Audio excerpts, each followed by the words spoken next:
Mahabaleshwar the most. અત્યાર સુધી આપણે ઘણી બધી ટ્રીપ્સ કરી છે, ગોવા ગયા, મુંબઈ ગયા, ગમે તે જગ્યાએ, પણ મહાબલેશ્વરની ટ્રીપ એ સૌથી ઇમ્પોર્ટન્ટ, સૌથી એન્જોય કર્યું ત્યાં એવી ટ્રીપ છે, એ યાદગાર રહી ગઈ છે. એ ટ્રીપ પૂરી તો થઈ ગઈ છે ભૂતકાળમાં, પણ એના રિમેમ્બરન્સીસ, એના સંસ્મરણો હજી પણ આપણા દિમાગમાં, આપણા મગજમાં એ ચાલુ છે. તો એવી ક્રિયા દર્શાવવા માટે આપણે પ્રેઝન્ટ પરફેક્ટ એટલે કે પૂર્ણ વર્તમાન કાળનો ઉપયોગ કરશું. હું તમને બીજી રીતે પણ સમજણ આપવાની કોશિશ કરું. મિત્રો, તમે I am sure at this age અત્યાર સુધીમાં 50 ફિલ્મો જેટલી તો જોઈ હશે. You must have seen more than 50, I am sure. Do you remember each and every film clearly and correctly? I am sure not. એ 50માંથી 10 ફિલ્મો એવી હોય જે આપણા મગજ ઉપર 2 વર્ષ પહેલાં જોઈ હોય, 4 વર્ષ પહેલાં જોઈ હોય, પણ તો પણ આપણા મગજ ઉપર અસર કરે. We remember those films because of its music or let us say because of its story, acting, action scenes. કોઈક વખત તો હીરો અને હિરોઈનના કારણે પણ આપણે એને યાદ કરતા હોઈએ. ધ થિંગ ઇઝ કે એ 50માંથી જે 10 ફિલ્મો આપણે આજ સુધી યાદ રાખીએ છીએ, એમના વિશે જ્યારે આપણે વાત કરીએ, which tense form will we now use? I'm sure now you remember, you know it very well, my friends.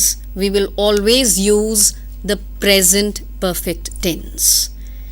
ફિલ્મોની જ વાત છે, એ જ રીતે બુક્સની પણ વાત કરી શકીએ, અથવા તો વાર્તાઓની પણ વાત કરી શકીએ. When you and I, we were little children, આપણા દાદા દાદી અથવા નાના નાની, મમ્મી પપ્પા આપણને વાર્તાઓ કહેતા, પરીઓની અને story, fairy tales, etcetera etcetera. Do we remember each and every tale? We don't. But we certainly remember a few stories. નાનપણથી અત્યાર સુધી 17-18 વર્ષનો તો સમય વીતી ગયો, and yet we remember those stories. All right? For remembering those stories, which tense will you use, friends? Don't forget, we will use the present perfect tense. વાર્તા ક્યારે સંભળાઈ હતી? We heard those stories long back. ભૂતકાળમાં શરૂ થઈ એ ક્રિયા, પૂરી પણ થઈ ગઈ એ ક્રિયા. યાદ આજે આપણે 16, 17, 18, 20, 30 વર્ષ પછી પણ કરીએ છીએ. That is the time when we are going to use the present perfect tense. I hope, friends, I have made the function of the present perfect tense very clear. Shall we go on to the next function? The second function is the present perfect tense tells us the results of those actions which took place in the past time, but the effect of which can be seen in the present time. Again, થોડું ધ્યાન આપીએ function ઉપર મિત્રો. Present perfect tense, પૂર્ણ વર્તમાન કાળ, આપણને કઈ ક્રિયાઓ વિશે જાણકારી આપે છે, ઇન્ફોર્મેશન આપે છે? અબાઉટ ધોઝ એક્શન્સ, એવી ક્રિયાઓ, એક્ટિવિટીઝ, એક્શન્સ જે પૂરી તો થઈ ગઈ, બરાબર છે, જે પૂરી થઈ ગઈ ભૂતકાળમાં, પણ જેની અસર હજી આપણી આંખની સામે આપણને દેખાય છે. જેની અસર ફર્સ્ટ ફંક્શનમાં આપણે મન, મગજ અને જીવનની વાત કરી. અહીંયા આપણે શેની વાત કરીએ છીએ? આપણી આંખ સામે, નજર સામે એ અસર હજી દેખાય છે. Once again, the action got over in the past, all right, but any effect આપણી નજર સામે અત્યારે વર્તમાન કાળમાં દેખાય છે. Let us look at the examples. Yes, the first example is somebody has broken the window pane. એટલે કે કોઈકે એ બારીનો કાચ તોડી નાખ્યો છે. The second example, Kamal has lost his wallet. પહેલા એક્ઝામ્પલમાં જોઈએ તો somebody has broken the window pane, એટલે કે કોઈકે બારીનો કાચ તોડી નાખ્યો છે. એ તૂટેલો કાચ હજી સુધી રિપેર નથી થયો, એટલે કે ભૂતકાળમાં આ કાચ તૂટવાની પ્રક્રિયા બની ગઈ, જે હજી સુધી ચાલુ જ છે, તૂટેલો જ છે કાચ. અથવા તો સેકન્ડ એક્ઝામ્પલ, તો Kamal has lost his wallet. કમલે એનું પર્સ, વોલેટ ખોઈ નાખ્યું છે, જે ભૂતકાળમાં ખોવાઈ ગયું છે. એની શોધ ચાલુ જ છે હજી, અને એનું ભૂતકાળ એ છે અહીંયા દર્શાવે છે. એ Kamal has lost his wallet, એને હજી વોલેટ મળ્યું નથી. તો એના માટે પ્રેઝન્ટ પરફેક્ટ ટેન્સ એટલે કે પૂર્ણ વર્તમાન કાળનો ઉપયોગ થાય છે. Once again, friends, I will remind you in that little note that you see on your screens. The effect of the action in the above sentences is seen.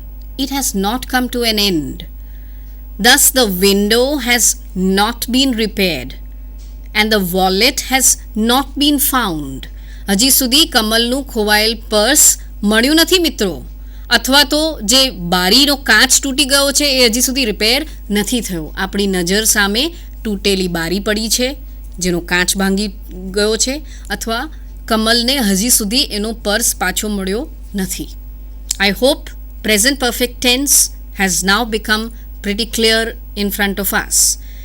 Again, I am repeating. આમાં ખાસ મુદ્દાઓ કયા આવ્યા મિત્રો? 3 basic issues. સૌથી પહેલાં તમે યાદ રાખો, past participle of the verb કઈ રીતે બનાવવા એ આપણે આવતા લેક્ચરમાં તો શીખી જ જશું ચોક્કસ, બરાબર. બીજી વસ્તુ સ્ટ્રક્ચર. હું દરેક ટેન્સ પ્રકારમાં તમને ફરીવાર રિમાઇન્ડ કરાવું છું. Please pay attention to the structure. Rules ભૂલી જશું, વાક્ય રચના ખોટી પડશે, ખાલી જગ્યા પૂરતા પ્રોબ્લેમ થશે અને પછી માર્ક્સ ઓછા આવશે. બોલતી વખતે સાંભળનારને કાનમાં પણ નડશે, બરાબર. So you must pay attention to the rules once again. ત્રીજી વસ્તુ પ્રેઝન્ટ પરફેક્ટ ટેન્સમાં that we need to remember very clearly, the third thing is the functions. First function, second function, એ બંને ફંક્શન ઉપર ખાસ ધ્યાન આપો. And now, never use the simple past tense. સાદો ભૂતકાળનો ઉપયોગ હવે એવી ક્રિયા માટે ના કરતા જેની કાં તો અસર તમારી નજર સામે જ દેખાય છે અથવા તો તમારા મન મગજ જીવન ઉપર પણ પ્રભાવ નાખે છે. I hope I have made myself very clear. Let's go ahead and come to the present perfect continuous tense. એટલે કે ચાલુ પૂર્ણ વર્તમાન કાળ. Let's see the definition. The present perfect continuous tense basically gives us an idea about those activities which began in the past time and are still going on in the present time. એટલે કે present perfect continuous tense એટલે કે ચાલુ પૂર્ણ વર્તમાન કાળ એવી ક્રિયાઓ દર્શાવે છે કે જે ભૂતકાળમાં શરૂ તો થઈ હતી પરંતુ એની પ્રક્રિયા હજી પણ ચાલુ છે, એની એક્શન્સ હજી પણ ચાલુ છે, એની ઇફેક્ટ હજી પણ ચાલુ છે. Let's understand it very clearly by the examples.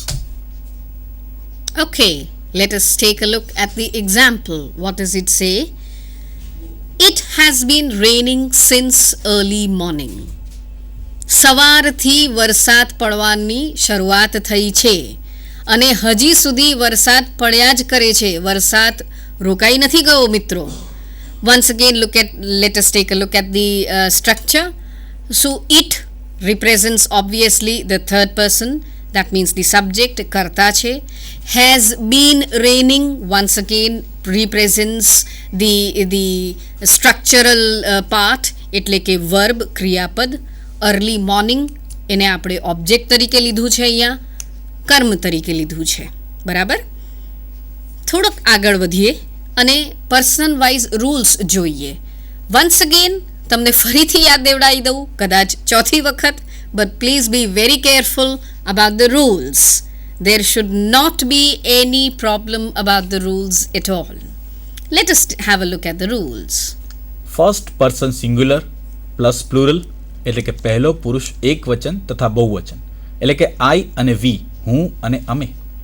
Second person singular plus plural એટલે કે બીજો પુરુષ એક વચન તથા બહુવચન એટલે કે યુ, તું અથવા તમે.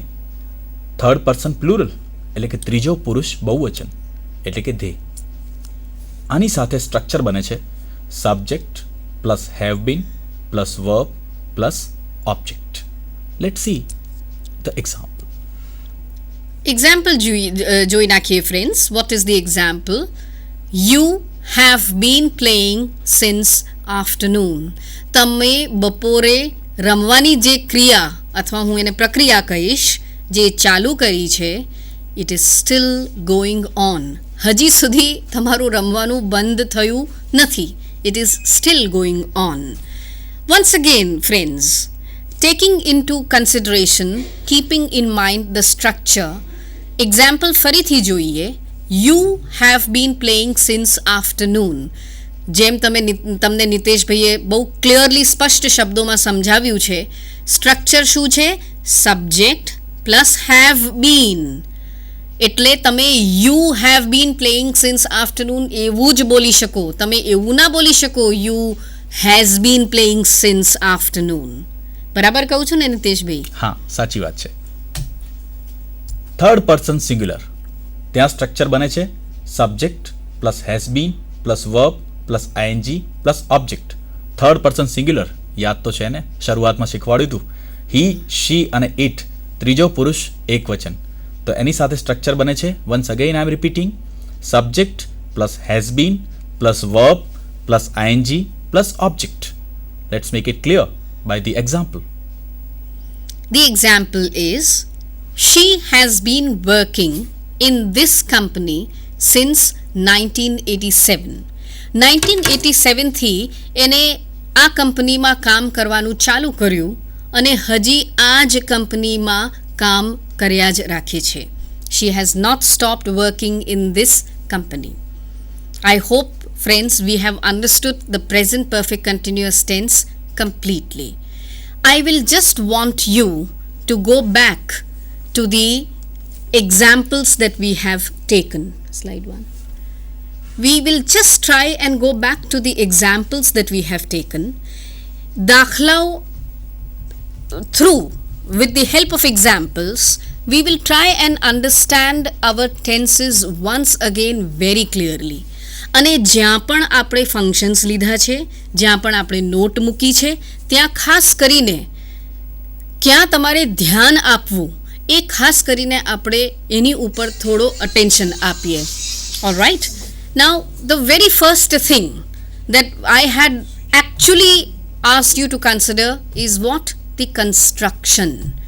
The construction of every particular tense type. Examples હમણાં જ તમારા સ્ક્રીન પર આવશે 2 જ મિનિટમાં. એક્ઝામ્પલ્સ, દાખલાઓ તમે પણ બનાવી શકો. પેન અને પેપર લઈને તો તમે બેઠા જ છો ને. So you can also completely go on and keep on taking a few examples. You can make your own verbs. ઘણા બધા છોકરાઓ, મારા સ્ટુડન્ટ્સ મને ઘણી બધી વખત એવું પૂછે છે, મારે વાક્યો કઈ રીતે બનાવવા? I always give them one advice. તમારી આજુબાજુ રોજબરોજના જીવનમાં જે ક્રિયાઓ થતી હોય છે, પાણી પીવું, સૂઈ જવું, ટીવી જોવું, ઓલરાઇટ, કોલેજ અથવા સ્કૂલ જવા માટે નીકળતા હો ત્યારે તૈયાર થવું, બાઇક ચલાવવું, ગાડી ચલાવી, ફિલ્મ જોવું, all activities happening in and around you. Whenever you are trying to construct sentences, always construct sentences with the help of activities that are happening in and around you. Have I made myself clear? Shall we go to the example? Do you remember the first example, my friends? What did we take? Children love ice cream. તમને પૂછું કયા ટેન્સમાં વાપર્યો તો આપણે આ example? Present simple tense. Alright. Yes, સાદો વર્તમાન કાળ. થોડા ઘણા બીજા એક્ઝામ્પલ્સ બી સાદા વર્તમાન કાળના જે આપણે લીધા છે એ પણ જોઈ લઈએ. A few more examples. I play cricket every day. ઘણા બધા students they commit a mistake and write I plays cricket every day. તમારી એ ભૂલ ના થાય એટલા માટે જ અમે લોકોએ અહીંયા બધું કન્સ્ટ્રક્શન તમને કરીને આપ્યું છે. તમારા આ નોટ્સ જે તમે બનાવો છો અત્યારે, don't lose them. Let's go back to it again. What is it? I play cricket every day. They watch a film on TV every day.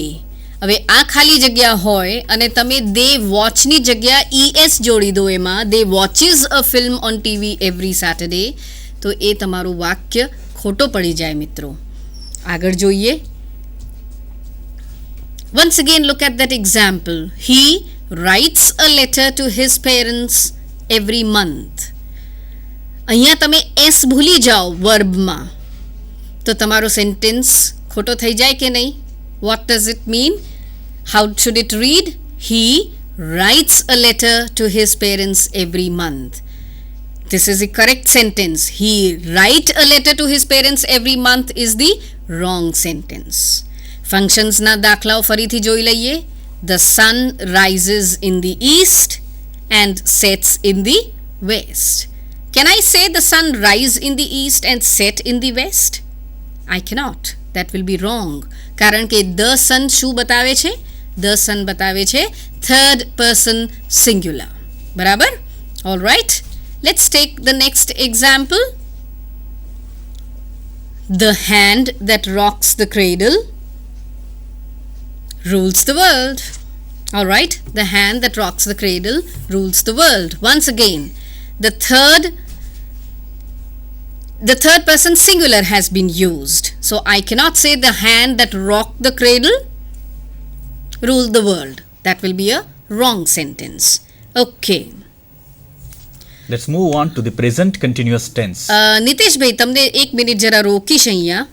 એક ટેન્સીસ વિશે વિસ્તૃત માહિતી મેળવવા માટે એક પ્રશ્ન આવ્યો છે આપણી પાસે.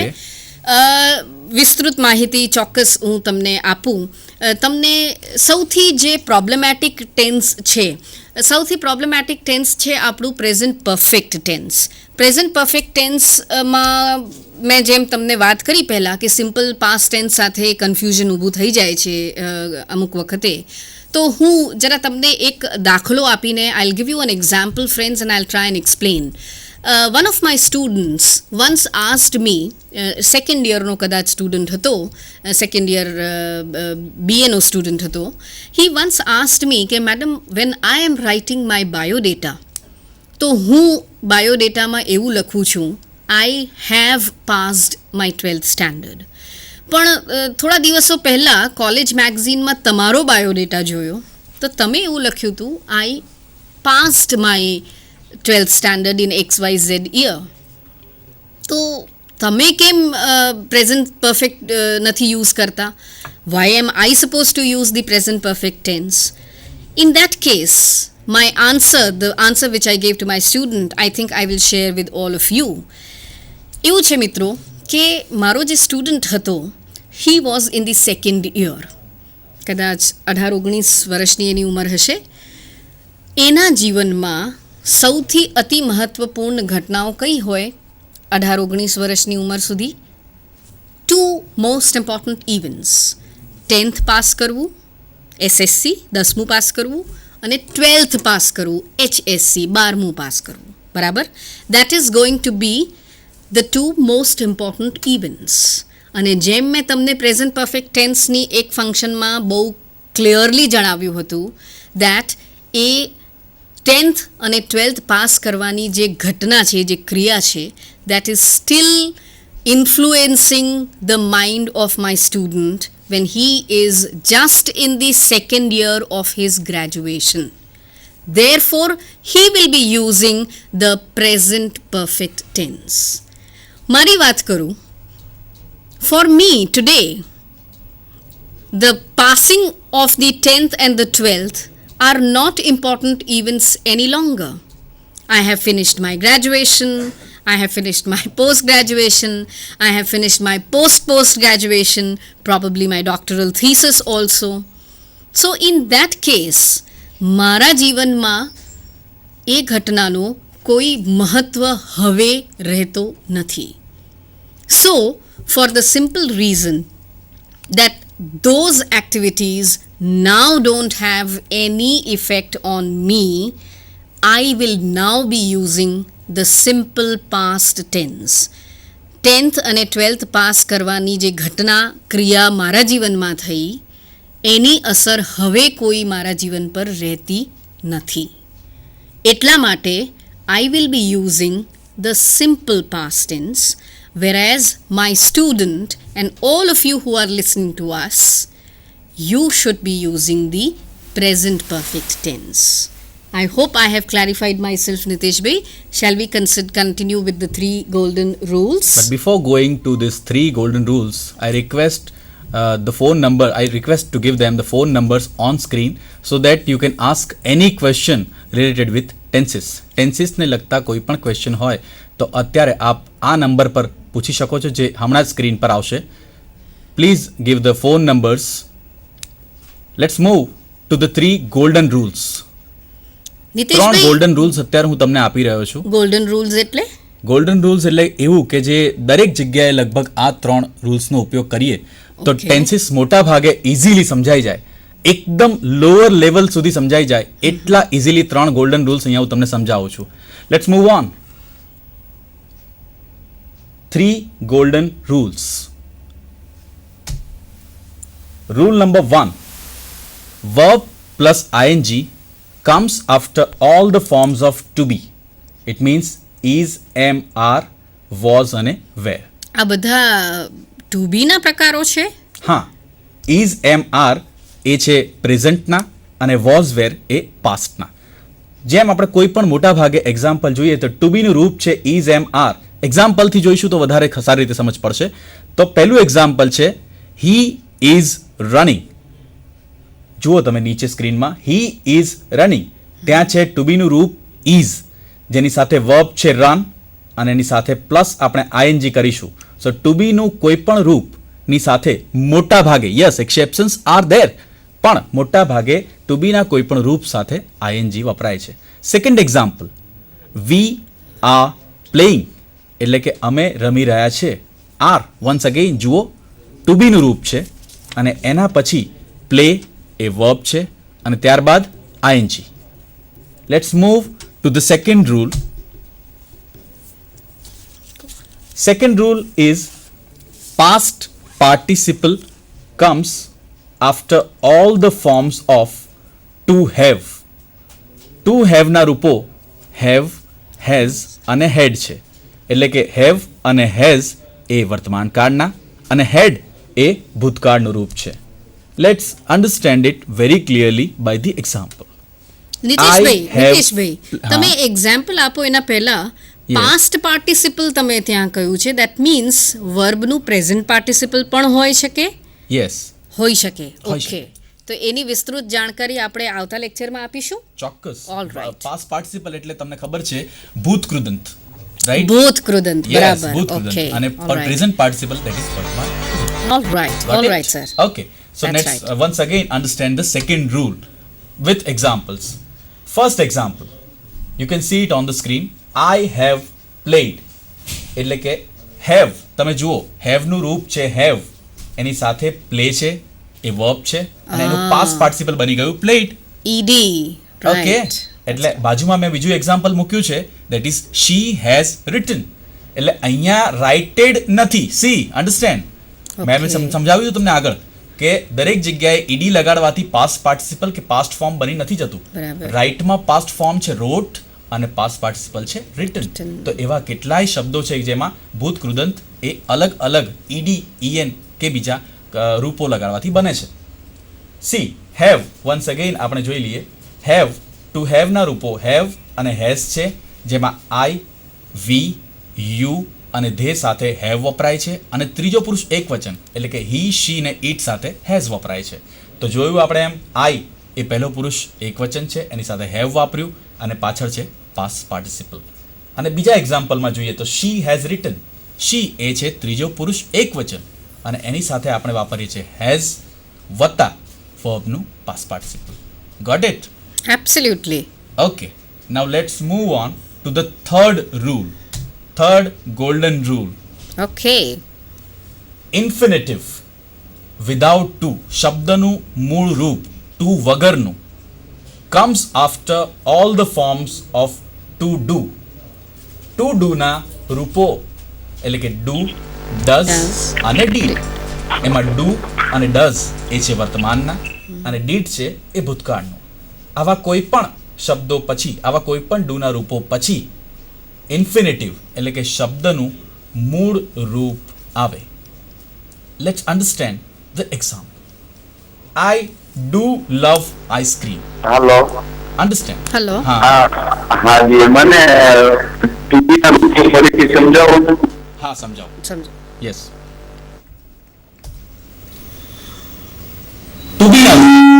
ટુ બીના રૂપો છે is, am, are, was, were is am are વગેરે વર્તમાનના રૂપો છે અને વોઝ ને વેર એ ભૂતકાળના રૂપો છે. ટુ બીના રૂપો ઇઝ એમ આર એટલે કે ઇઝ એ આપણે વાપરીશું હી, શી અને ઇટ એટલે કે ત્રીજો પુરુષ એક વચનની સાથે. ઓકે એમ છે એને આપણે વાપરીશું પ્રથમ પુરુષ એક વચન સાથે, આઈ સાથે. તથા આર એનો ઉપયોગ આપણે કરીશું પ્રથમ પુરુષ બહુવચન એટલે કે વી તથા બીજો પુરુષ એક વચન અને બહુવચન એટલે કે યુ તથા ત્રીજો પુરુષ બહુવચન એટલે કે ધે. તે તો સમજ પડી ગઈ? Is am are. Yes, about was were there is next episode. ત્યાં આપણે પાસ્ટ ફોર્મ અને ફ્યુચર ફોર્મ, પાસ્ટ ટેન્સ અને ફ્યુચર ટેન્સના કેટલાક સબ ટાઈપ્સની સાથે આપણે ડિટેલ્સમાં ભણીશું. પણ અત્યારે મેઇન છે આપણે ટુ બીના રૂપો, મેઇન ઇઝ એમ આર વગેરે. Got it? Let's move to the third rule. Continuity છે આપણી. Okay, so let's move to the third rule. Third રૂલના એક્ઝામ્પલ્સ આપણે સમજવાના છે. So first example, I do love ice cream. મને આઈસ્ક્રીમ ભાવે છે. જોયું ડુનું રૂપ I do love ice cream. Do પછી શું મૂક્યું આપણે? વર્બ, ક્રિયાપદ. લવ એ છે શબ્દનું મૂળ રૂપ, પાછળ આપણે નથી લગાડ્યો, એસ નથી કાંઈ. બીજો છે example, he does not eat meat. તે માંસ ખાતો નથી. He does not eat. Does જુઓ, નોટ એ નેગેટિવ છે પણ ડઝ આગળ વપરાયું છે એટલે એના પછી આપણે જે ઈટ મૂક્યું છે ત્યાં ઈટ પછી મેં ઇટ્સ, ઇટન